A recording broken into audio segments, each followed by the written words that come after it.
बेटा yes ma'am. Okay, cell cycle includes the phases.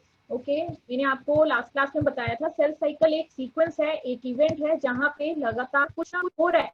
ठीक है, सेल में चेंजेस आ रहे हैं। ओके, आपको मैंने बताया था सेल साइकिल जो चलता है, सेल साइकिल से नए सेल्स बनते हैं। क्या रोल क्या होता है सेल साइकिल का?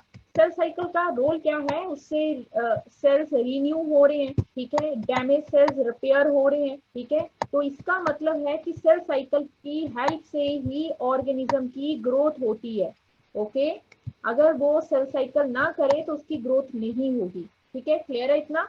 तो इंटरफेज, इंटरफेज यहाँ से स्टार्ट होती है जीवन से बेटा, G1, S phase और G2 phase। ठीक है, these are the three stages of the interphase। ठीक है, इंटरफेज में होता क्या है बेटा? इंटरफेज में सेल की ग्रोथ होती है, सेल के कंपोनेंट्स की ग्रोथ होती है, ताकि माइटोसिस में जाके वो क्या कर सके, इजिली डिवाइड कर सके। जिन मटेरियल्स की जरूरत पड़नी है माइटोसिस में, वो सारा मटेरियल वो इंटरफेज में बना लेता है। ठीक है, देखिए पहला क्या लिखा है G1 फेज में, ये G0 फेज को रेस्टिंग फेज बोलते हैं, इसके बारे में बाद में डिस्कस करेंगे। ठीक है, G1 phase is the growth phase, और गैप भी स्टैंड करता है G के लिए, G स्टैंड फॉर गैप। यहाँ पे डीएनए की प्रिपरेशन होती है। डीएनए के जो कंपोनेंट्स है बेटा, डीएनए को बनाने के लिए जिन चीजों की जरूरत पड़ती है, वो G1 फेज में क्या होंगी, प्रिपेयर होंगी। बात समझ आ गई बेटा?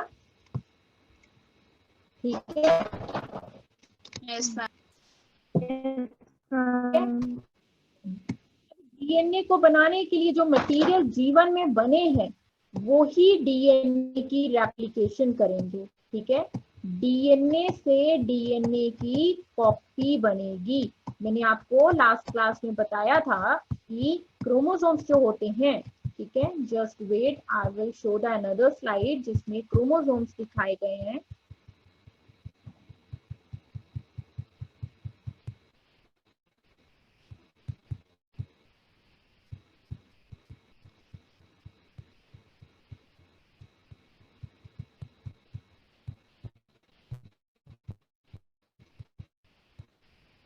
हाँ जी, देखो ये है टोटल 23, यहाँ पे 24 बताए, 23 होते हैं पेयर में। और देखो ये क्रोमोसोम फादर मदर से आ रहा है, ये फादर से आ रहा है। ठीक है, मदर फादर। ठीक है, ये इस टाइम बेटा पेयर में, one pair, first pair, second pair, total कितने हैं 23। यहाँ पे 3 इसलिए बताए हैं क्योंकि जो फील्ड रहती है उसमें 2 एक्स रहते हैं। ठीक है, 23 हो गया, 23 पेयर हो गया बेटा। अगर वाई होगा तो भी वो 23 पेयर है, पर वहां पे 6 क्रोमोसोम जो होता है बेटा वाई होता है। किस केस में? किस केस में? मेल के केस में। बाकी के क्रोमोसोम्स जो है वो 22 क्रोमोसोम्स को बोलते हैं ऑटोसोम्स। ठीक है बेटा, 22 pair of chromosomes are called autosomes. और जो लास्ट पेयर होता है, 23rd पेयर जो होता है, उसको बोलते हैं एलोसोम या फिर सेक्स क्रोमोसोम। ठीक है बेटा, क्लियर हो गया? क्लियर हो गया? Yes ma'am. ठीक है, तो यहाँ पे इस टाइम अभी तक अनडुप्लीकेटेड है। जब ये डुप्लीकेट होगा तो एक्स की तरह बन जाएगा। मैं आपको अब इसी पिक्चर को, इमेज को डुप्लीकेटेड फॉर्म में बताऊं तो ये ऐसे दिखेंगे। दिख रहा है ना बेटा? इसमें टोटल आपको 23 पेयर ही दिख रहे हैं, पर फर्क क्या है, ये डुप्लीकेट हो चुका है, जबकि ये वाले जो है वो अनडुप्लीकेटेड है कि नहीं? यस ये मैम। डुप्लीकेटेड और ये अनडुप्लीकेटेड। ठीक है, अब यहाँ पे बात समझनी है आपने कि क्रोमोसोम क्या होते हैं और नॉन होमोलोगस क्रोमोसोम क्या होते हैं, सिस्टर क्रोमेटिड क्या होता है और नॉन सिस्टर क्रोमेटिड क्या होता है। ठीक है, जस्ट मिनट, मैं आप लोगों को इसकी स्लाइड दिखाती हूँ। हाँ जी, ये देखिए, यहाँ पे क्रोमोसोम डुप्लीकेशन, ठीक है। डुप्लीकेशन से क्या होता है, क्रोमोसोम, ये जैसे क्रोमोसोम ये वाला, ये मदर का रखिए, ये फादर का रखिए, क्या लिखा है इसके नीचे, 2 क्रोमोसोम, बट कैसी फॉर्म में बेटा, अनडुप्लीकेटेड। और ये 2 क्रोमोसोम है जो डुप्लीकेटेड फॉर्म में है, ठीक है। आप लोगों ने इसका डायग्राम ड्रॉ करना है, याद रखना है कि डुप्लीकेटेड किसको बोलते हैं और अनडुप्लीकेटेड किसको बोलते हैं। तो जब वो सिंथेटिक फेज में है तो डीएनए की क्या हो रही है बेटा, डुप्लीकेशन हो रही है, जिसको रेप्लिकेशन भी बोल सकते हैं, ठीक है। तो ये जब डुप्लीकेट हुआ तो उसने अपने जैसा ही कॉपी बना लिया, और उसकी कॉपी को क्या बोलेंगे, सिस्टर क्रोमैटिड। ये इसका क्या है, सिस्टर क्रोमैटिड। देखो एक वर्ड याद रखना है आप लोगों ने, एक होता है क्रोमैटिन, दैट इज डिफरेंट, जिसमें 3 आ रहा है लास्ट में, वो डिफरेंट होता है।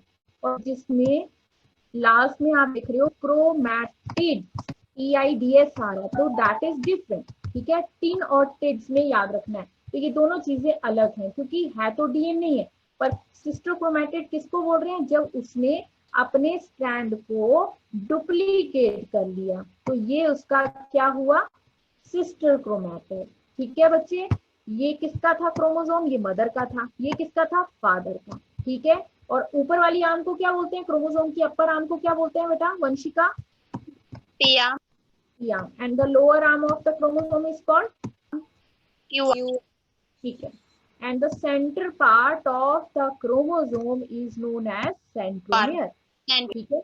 जहां से दोनों आर्म्स एक दूसरे के साथ क्या होती हैं, जुड़ी होती हैं, ठीक है। अब क्या होता है कि इसने अपने क्रोमोसोम को डुप्लीकेट करा है, ठीक है, पर ये है तो मदर का ही, ये किसका है, ये फादर का है। इसका आर्म फादर की आर्म से डिफरेंट तो होगा ना, तो इसको क्या बोलेंगे, नॉन सिस्टर क्रोमैटिड, ठीक है बच्चे। इसको क्या बोलेंगे, नॉन सिस्टर। उसने ये फादर का क्रोमोसोम है, ये मदर का क्रोमोसोम है, तो आप इसको ये नहीं बोल सकते हो कि ये इसका सिस्टर क्रोमैटिड है, this is not the sister chromatid, ठीक है। ये दोनों आपस में सिस्टर क्रोमैटिड है, क्योंकि ये एक ही सेंट्रोमेयर को शेयर करते हैं, जबकि इसका अलग सेंट्रोमेयर है। तो इस आर्म को इस आर्म से क्या बोलेंगे, ये उसका क्या है बेटा, सिस्टर क्रोमैटिड है, ठीक है। क्रोमैटिड 2 है ना यहाँ पे, ठीक है, तो सिस्टर क्रोमैटिड। बेटा ये चीज आप लोगों को अच्छे से समझ आनी चाहिए, क्योंकि जब हम बात करेंगे कि स्पिंडल फॉर्मेशन के टाइम या माइटोसिस के दौरान कि होमोलोगस क्रोमोसोम अलग हो रहे हैं कि सिस्टर क्रोमैटिड सेपरेट हो रहे हैं, तो वो आपको याद होगा, तभी आपको वो कंफ्यूज नहीं होंगे आप कि किस चीज की सेपरेशन हो रही है, ठीक है बच्चे, समझ आ गया इतना। अब देखिए, अब हम समझते हैं होमोलोगस और नॉन होमोलोगस। अच्छा एक बात मैं और ऐड करना चाहूंगी, सेंट्रोमियर के बाहर की तरफ ऐसे रिंग में एक और स्ट्रक्चर प्रेजेंट होता है, ये दिख रहा है ना आपको येलो कलर का, ठीक है, ये सेंट्रोमियर है, this is the centromere region of the chromosome, this one, and the ring around the centromere which is yellow in this slide, that is called the kinetochore।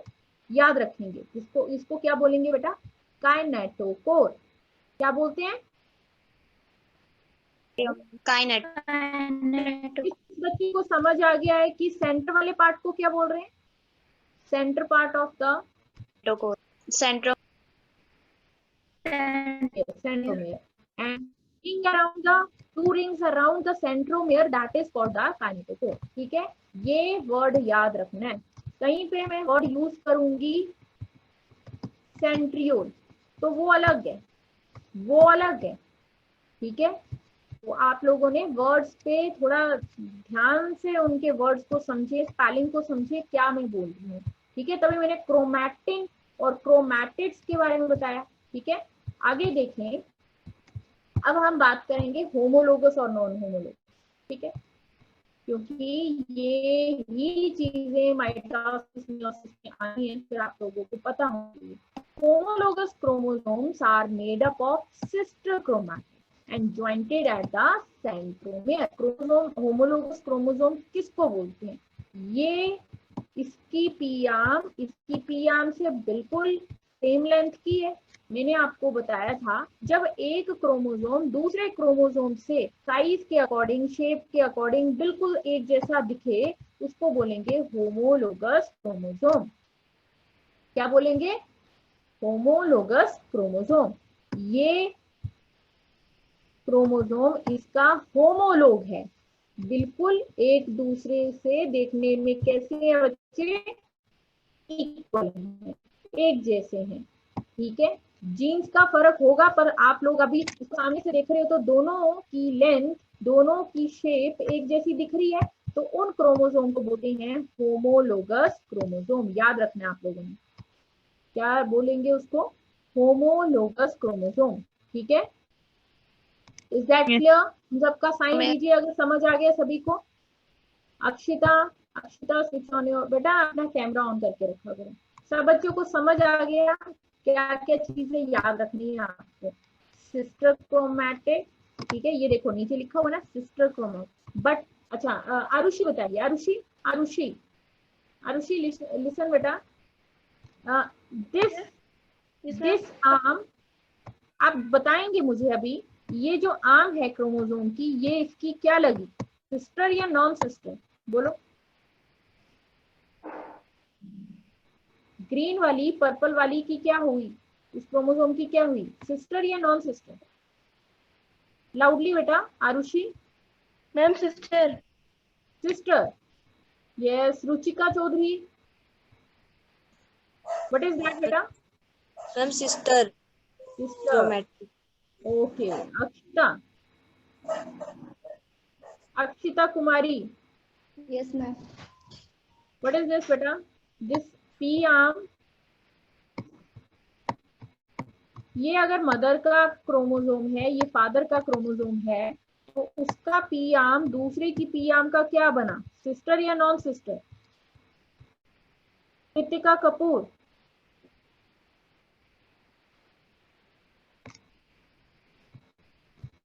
चलो मैं तुम लोगों को एक और तरीके से समझाती हूँ। ये तुम्हारी दो बाजू है, तुम्हारी दोनों बाजू हैं, ये तुम्हारी दोनों टांगे हैं, लेग्स आ गई। ठीक है, ये तुम्हारी सिबलिंग कोई भी रख लो, तुम्हारा भाई बहन खड़ा है। ठीक है, हाइट में एक जैसा है, बिल्कुल आप दोनों हाइट में एक जैसे हो। सपोज करिए कि ये आपकी सिस्टर है। ठीक है, अच्छा सिस्टर से बोलेंगे तो तुम कंफ्यूज हो जाओगे, सिस्टर छोड़ दो। ये तुम्हारे साथ ही लगे होंगे ना, दोनों आर्म्स, दोनों लेग्स तुम्हारी बॉडी के साथ ही जुड़े होंगे ना।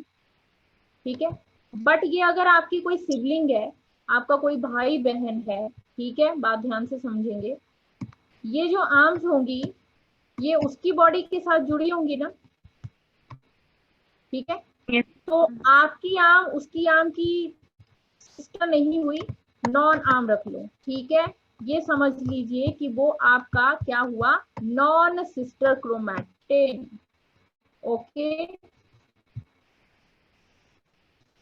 Non sister. तो जिसने आंसर किया, ऋषि ने किया, बेटा ये चीज याद रखेंगे आप लोग कि ये जो क्रोमोसोम है, जब एक ही सेंट्रोमियर से जुड़ा होगा इसके दोनों आर्म्स, ठीक है, दोनों आर्म्स यानी ऊपर वाली पी आर्म और नीचे वाली क्यू आर्म पेयर में हुई ना।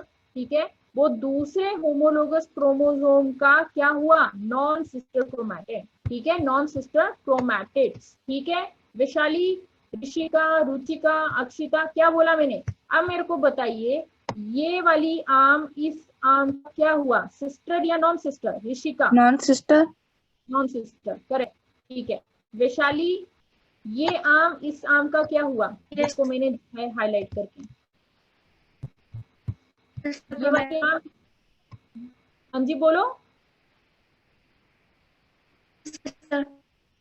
Sister, correct. Okay, Arushi, yes ma'am. ये आर्म इस आर्म के साथ अगर जुड़ती है तो इसको क्या बोलेंगे? सिस्टर या non sister? Ma'am sister. Sister, okay. And this one जिसको मैंने अभी दिखाया? Ma'am non sister. Yes correct, याद रहेगा। और दूसरी चीज क्या बोली कि अगर दोनों क्रोमोसोम, मदर का क्रोमोसोम, फादर का क्रोमोसोम, ठीक है, हमें 23 क्रोमोसोम मदर से मिलते हैं, 23 क्रोमोसोम जो है फादर से मिलते हैं। पेयर नहीं बोला मैंने, नंबर में बोला, तभी हमारी बॉडी के सेल में 46 क्रोमोसोम बनते हैं। तो बच्चे वो आपस में एक दूसरे के साथ मतलब पेयर फॉर्म में रहते हैं, अटैच तो नहीं होंगे, पेयर फॉर्म में होंगे, जो पीछे आप लोगों को मैंने क्रोमोसोम्स दिखाए, अनडुप्लीकेटेड भी और डुप्लीकेटेड भी। अब देखिए, जब क्रोमोसोम्स शेप में, साइज में दोनों एक दूसरे से मदर और फादर का मैच कर रहा है, तो उसको बोलेंगे homologous chromosome. Vanshika Katoch, what are the homologous chromosome? Ma'am, the different chromosome of mother or father will are of similar character, similar size and shape. बेटा एक चीज याद रखेंगे, सिमिलर करेक्टर की तो मैंने बात की नहीं, मैंने बोला कि वो शेप और साइज से दोनों एक दूसरे से क्या करेंगे, मैच करेंगे। दोनों शेप और साइज से एक दूसरे के साथ क्या करेंगे, मैच करेंगे, तब हम उसको बोलेंगे होमोलोगस क्रोमोसोम। ठीक है, चलो अभी मैं आप लोगों से पूछती हूँ, आप मेरे को बताएंगे। मैं आपको फिर से उसी स्लाइड की तरफ लेके चलती हूँ, क्योंकि आप लोगों को ये चीजें समझ आना बहुत जरूरी है, तभी माइटोसिस क्लियर होगी। क्योंकि उसमें होमोलोगस क्रोमोसोम सेपरेट होते हैं, फिर नॉन होमोलोगस सेपरेट होते हैं। तो जब आपको इन चीजों की क्लैरिटी नहीं होगी तो आप आगे कुछ नहीं समझ पाएंगे। ओके, अभी देखना यहाँ पे, yes, turn on your camera बेटा, everybody, now listen here, we'll give the answer. Yes, okay, Vaishali, Vishali, Vishali audible है बेटा, आवाज आ रही है? Okay, Kritika Kapoor, Kritika, Kritika, okay, Ishita, Yes, ma'am. Ishita, Ishita, बच्चे स्लाइड दिख रही है आपको? Yes. Okay, Yes, ma'am. This chromosome, this pair of homologous chromosome is a homologous or non-homologous? Chromosome number 15 is a homologous or non-homologous? Yes, Ishita? Ma'am, homologous. Homologous. Ma'am, How can you say that this is a homologous chromosome, Ishita? Ma'am, it is equal in size and shape. It is looking. Okay, correct, correct. Okay, but बेटा characters jeans different हो सकती हैं, पर shape और size में हमें देखने से दोनों एक जैसे लग रहे हैं, तो उनको हम होमोलोगस क्रोमोसोम बोलेंगे। Okay, Ishita, which pair of homologous is chromosome is non homologous? कौन सा पेयर जो है क्रोमोसोम का वो नॉन होमोलोगस है, जिसका साइज और शेप मैच नहीं कर रहा? Yes, Ma'am, the last X and Y. Yes, the last one, that is the 23rd pair. Okay, you can say that the 23rd pair, last one is the 23rd beta। 23 जो chromosome होता है, 23rd chromosome is the non homologous। Why this is non homologous? Okay, For Rishika, shape why Y this is not is non-homologous? Yes, correct, both shape is not equal। ठीक है, the shape of the x is different and the shape of the y is different। Okay okay, हम आगे पढ़ेंगे next class में कि जो chromosomes होते हैं बेटा वो भी अलग अलग तरह के होते हैं। कुछ क्रोमोसोम को देखो, इसकी दोनों आर्म्स इक्वल है, ठीक है, इस टाइप के क्रोमोसोम को बोलते हैं मेटासेंट्रिक। ये थोड़ा सा आपके लिए नया होगा चीजें। देखिए, क्रोमोसोम की शेप्स जो है वो अलग अलग होती हैं। कुछ क्रोमोसोम्स मेटासेंट्रिक होते हैं, कुछ क्रोमोसोम सब मेटासेंट्रिक होते हैं। नेक्स्ट क्लास में मैं आपको बताऊंगी, ठीक है। सेंट्रोमियर की पोजीशन किसी किसी में ऊपर नीचे होती है, जिसकी वजह से उनकी पोजीशन क्रोमोसोम की टाइप होती है, मेटासेंट्रिक, सब मेटासेंट्रिक, एक्रोसेंट्रिक और टीलोसेंट्रिक। अभी के लिए सिर्फ इतना याद रखो, बाकी मैं इसको डिस्कस करूंगी नेक्स्ट क्लास में, ठीक है। क्योंकि आपको यहाँ पे कुछ क्रोमोसोम देखो, ये दोनों, इसका दोनों आर्म्स इक्वल दिख रही हैं, दोनों की लेंथ आई थिंक एक जैसी ही होगी। इसमें क्यू आर्म बड़ी दिख रही है और पी आर्म छोटी दिख रही है, इसको सब मेटासेंट्रिक बोलते हैं। बात समझ आ रही है बच्चे? इसकी Yes. पी आर्म कितनी छोटी है और क्यू आर्म कितनी बड़ी है, ठीक है। ये एक्रोसेंट्रिक में आया, ठीक है बेटा। और जो ना वाई क्रोमोसोम होता है उसकी जो अपर आर्म होती है ना, पी आर्म, वो बिल्कुल ना के बराबर होती है, बस क्यू आर्म होती है, तो उस टाइप को टीलोसेंट्रिक बोलते हैं, ठीक है। तो ये कुछ शेप्स होती हैं क्रोमोसोम की, जिसको हम नेक्स्ट क्लास में डिटेल में डिस्कस करेंगे, ठीक है। तो यहाँ पे होमोलोगस और नॉन होमोलोगस क्रोमोसोम के बारे में आपने जान लिया, ठीक है। अब देखिए जब माइटोसिस होती है, ठीक है, जस्ट वेट,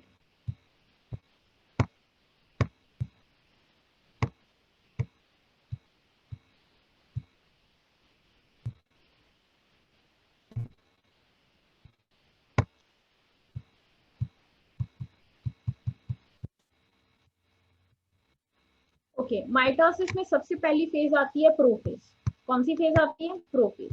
प्रोफेज में क्या होता है, जो सेल रहता है उसका इंटरनल मेम्ब्रेन कंपार्टमेंट्स जो होते हैं, देखिए ये आ गया हमारा सेल, ठीक है, और ये आ गया न्यूक्लियस, ठीक है। और न्यूक्लियस के अंदर क्या था? डीएनए था। जैसे ही वो माइटोसिस की पहली फेज में एंटर करेगा, कौन सी फेज? प्रोफेज, ठीक है। तो धीरे धीरे जो न्यूक्लियर मेम्ब्रेन होता है बेटा, वो डिसअपियर स्टार्ट हो जाएगा, ठीक है, डिसअपियर होने स्टार्ट हो जाएगा प्रोफेज में। क्या डिसअपियर होगा? Nuclear membrane. और यूकैरियोट्स की बात कर रहे हैं हम, प्रोकैरियोट्स की बात तो नहीं कर रहे, क्योंकि प्रोकैरियोट्स में तो न्यूक्लियर मेम्ब्रेन होता ही नहीं है। मेरी बात समझ आ रही है सभी को? और डीएनए Yes. कंडेंस होके किसमें चेंज होने लग पड़ता है? क्रोमैटिड्स में। जो डीएनए पहले थ्रेड की तरह दिख रहा था, वो अब धीरे धीरे कंडेंस होके कुछ हद तक ऐसी शेप में बन जाएगा जिसको बोलेंगे क्रोमैटिड। Okay okay students. और Yes, ma'am. साथ ही प्रोटीन की सिंथेसिस सेल के अंदर सीज हो जाएगी। सीज का मतलब समझते हैं? स्टॉप हो जाएगी थोड़ी देर के लिए, ठीक है। जब तक वो माइटोसिस कंप्लीट नहीं कर लेता है तब तक प्रोटीन का सिंथेसिस वहां पे कंटिन्यू नहीं होगा, ठीक है। Akshita, Akshita, Yes, ma'am. mitosis is the prophase is the first phase of the mitosis and what is in this case, मतलब इस phase में क्या हो रहा है? What event, what type of metabolic takes place in the prophase 1? Prophase only, not prophase 1. Yes, Akshita. Okay, yes, Vishali. Vishali. Okay, Rishika. Rishika. Yes, ma'am. Rishika, prophase जो है mitosis की पहली स्टेज है। अभी मैंने बताया इस केस में क्या होता है, इस फेज में क्या होगा, कौन सा मेम्ब्रेन डिसअपियर होता है? Yes, ma'am. Which membrane is disappear in the prophase?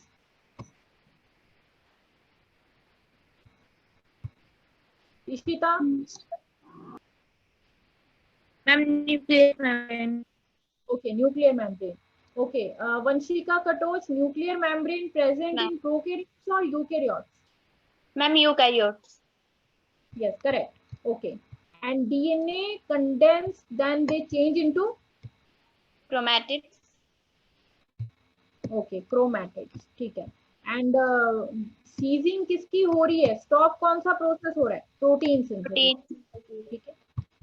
मैं आपको अभी तक एक ओवरऑल बता रही हूँ, ठीक है। सेकेंड स्टेज आती है, that is the metaphase.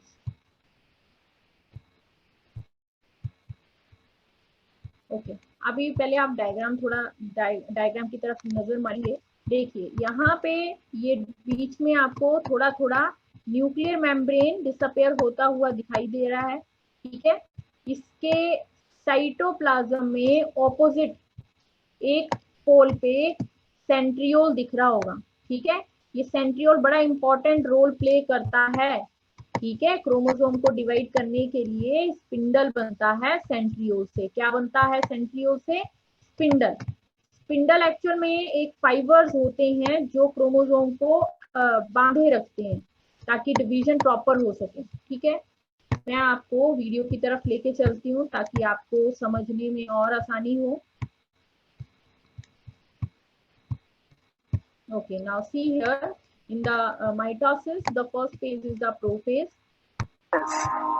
In this module, you will learn about mitosis. Mitosis is a process of cell division that makes possible regeneration of body parts.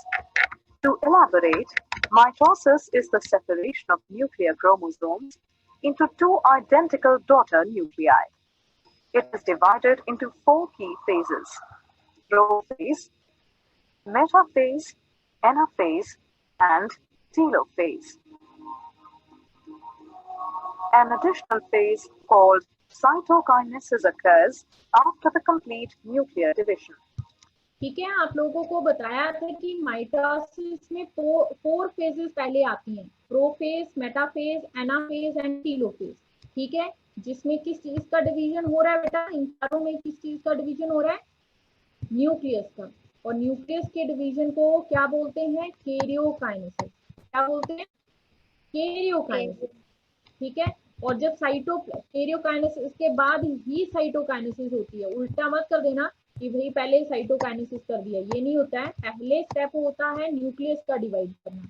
जब न्यूक्लियस डिवाइड कर जाता है दोनों डॉटर सेल में, तो धीरे धीरे साइटोप्लाज्म भी डिवाइड करेगा, जिसको बोलते हैं साइटोकाइनेसिस। ठीक, ये एक एडिशनल फेज है।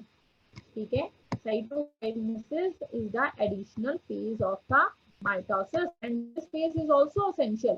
अगर किसी सेल के अंदर सिर्फ न्यूक्लियस जाए और साइटोप्लाज्म ना जाए तो वो सेल जो है वो कहीं ना कहीं धीरे धीरे डिजेनरेट कर जाएगा, क्योंकि साइटोप्लाज्म में वो सभी न्यूट्रिएंट्स प्रेजेंट होते हैं, अदर ऑर्गेनेल्स प्रेजेंट होती हैं जो सेल के मेटाबॉलिज्म को चलाएंगी। ठीक है, न्यूक्लियस तो सबसे जरूरी है, पर साइटोप्लाज्म की भी जरूरत पड़ती है सेल के मेटाबॉलिज्म के लिए। ठीक है, Before a dividing cell enters mitosis, it undergoes a period of growth and rest. This period is called interphase. In interphase, the genetic material of a cell increases. what is DNA material? DNA material क्या है बेटा? Genetic material. Yes, correct. DNA is genetic material. And in interphase, the DNA replication takes place in the S phase. ठीक है, तो उसमें content बढ़ रहा है, सेल का ग्रोथ हो रही है। Prophase. During prophase, ये याद रखो। क्या दिख रहा है? सेल दिख रहा है आपको, सेल का साइटोप्लाज्म है। ये क्या दिख रहा है आपको? न्यूक्लियस। ये क्या दिख रहा है? न्यूक्लियोलस। दोनों में फर्क है, पता है ना आप लोगों को? इज द न्यूक्लियस और सेंटर में राउंड बॉडी, इसको बोलते हैं न्यूक्लियोलस। ठीक है, न्यूक्लियोलस का काम होता है राइबोसोम्स को बनाना। किस चीज को बनाना? राइबोसोम। ठीक है, अब हम बात करते हैं कि क्रोमैटिन क्या है। ओके, डीएनए जब हिस्टोन नाम की प्रोटीन होती है, हिस्टोन बहुत सारी है, 8 प्रोटीन होती है हिस्टोन, स्पेशल टाइप की होती है। ठीक है, अच्छा देखो इसको अब एक तरीके से समझेंगे। सपोज करिए कि मेरे पास क्या है? थ्रेड। ठीक है, मैं चाह रही हूँ कि उस थ्रेड को मैं किसी चीज से क्या कर दूं? कॉइल कर दूं, ताकि इक्वल। मैंने आपको पहले भी बताया था, मेरे पास अगर अनकॉइल्ड फॉर्म में क्या पड़ा है? थ्रेड पड़ा है, तो मैं चाह रही हूँ कि मैं 2 इक्वल पार्ट में उस थ्रेड को डिस्ट्रीब्यूट करना चाहती हूँ, तो मुझे क्या करना पड़ेगा? पहले उसको अरेंज करना पड़ेगा। ठीक है, डीएनए जब उन पीस के अराउंड कॉइल लेता है, टर्न लेता है, इक्वल टर्न लेता है, जितना अगर उसने इस पीस में लिया उतने ही टर्न वो जो है बच्चे दूसरे पीस के अराउंड लेगा। ठीक है, एक्चुअली मैं आपको बताने जा रही हूँ कि व्हाट इज क्रोमैटिन। ठीक है, क्रोमैटिन क्या है, डीएनए की पैकेजिंग कैसे होती है, कैसे डीएनए क्रोमैटिन में चेंज होता है और फिर वो क्रोमैटिन से क्रोमैटिड्स में चेंज होता है और कैसे क्रोमैटिड्स क्रोमोसोम में चेंज होते हैं। ठीक है, let me show the diagram.